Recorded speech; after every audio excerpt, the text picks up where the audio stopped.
Tavalyi első folyósításomból egy internetes vállalkozást indítottunk, amin használt cuccokat adunk, veszünk.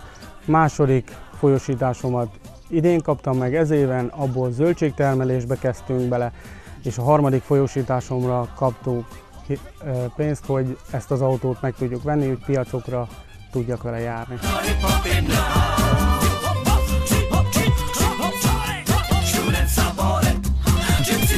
Roma fiatalként nagyon nehezen tudtam elhelyezkedni a szakmámba, akkor is, hogyha volt képesítésem.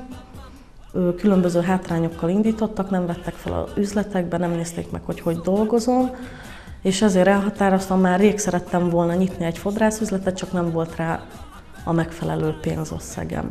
És ezért itt lakok a 8. kerületben, és mentem egy állásbőrzére, és ott találkoztam 2 terepmunkással, és ők ajánlották ezt a mikrohitelt, és így valósult meg ez az üzlet. Mindenki sok szeretettel fogadta, mert végre van a romáknak is fodrászuk, nem érzik magukat máshol kényelmetlenül, ha esetleg nem úgy fogadják őket, de itt roma és nem roma is jár egyaránt.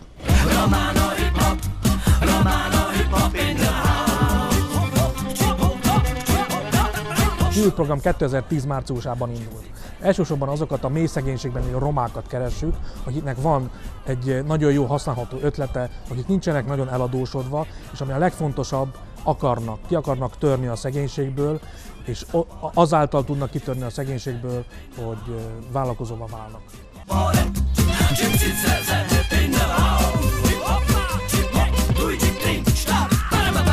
Az általános iskolában vagyunk, Hodászon, és úgy kerültem ide, hogy a KIUT program segített engemet ebbe, és annak a segítségével úgy felkerestük a polgármester hivatalt, le kellett tegyek egy iskolát, ahhoz, hogy ide tudja kerülni, a vendéglátóit kellett, hogy lerakjam, és úgy tudtam ide kerülni ebbe az iskolába. Jányok, délután megint megyek árujét, és akkor délután a mindennapi megvan nekünk, hál' Istennek, mióta ez a bolt. Akkor is megvolt, de akkor nagyon-nagyon oda kellett figyelni, hogy na most ezt meg tudom venni, vagy nem tudom venni a gyereknek, de most hál' Istennek, most már meg tudom azt venni, amit nem tudtam eddig megvenni nekiek.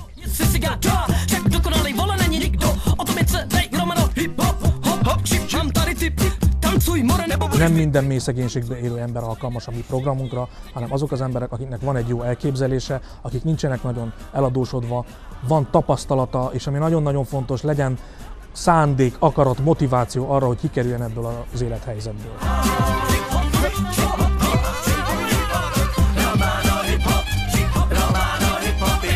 Sajnos semmilyen lehetőségek nincsenek a faluban, ilyen munkalehetőségek, mert a család eddig ugye a szociális segélyből élt, meg a családi segélyből, és hál' Istennek ez a KIUT programot megismertük, és így ezáltal tudtunk gazdálkodni ezzel az uborkatermesztéssel. Így fogtunk bele, hogy ebből is valamit úgy, hogy éljen a család belőle.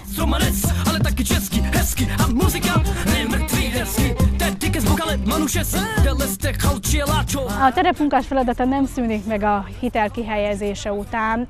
Mi mentoráljuk őket egészen addig, ameddig nem érezzük azt, hogy biztos lábakon áll a vállalkozás. Elkísérjük őket mindenféle ügyes-bajos dolgaik elintézéhez, például bevásárlásra, és mi tanácsokat adhatunk nekik, könyvelőhöz segítünk nekik értelmezni, amit esetleg a könyvelő mond.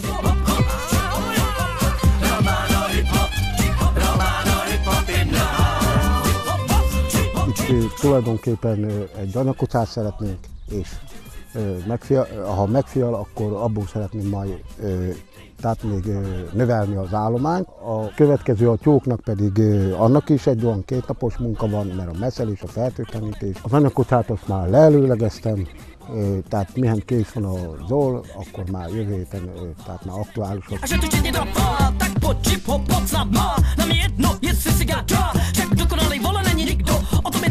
program egy Európai Uniós támogatással működik, és állami támogatásokat is kapunk. Nem a hitelhez kapjuk a támogatást, hanem a programnak a működtetéséhez. Éppen ezért most egy kísérleti fázisról beszélünk. A programnak a hitelezési részét azt a Raiffeisen bankon keresztül bonyolítjuk. Az ország különböző városaiban különböző bankfiókok vannak, akik rendelkezésre állnak arra, hogy az ügyleteket tudjuk bonyolítani. Tudnám ajánlani azoknak ezt a programot, akik szeretnének kitörni a munkanélküliségből, főleg itt Borsodban és Szabolcsban is. Én nem láttam más kiutat, nekem sikerült.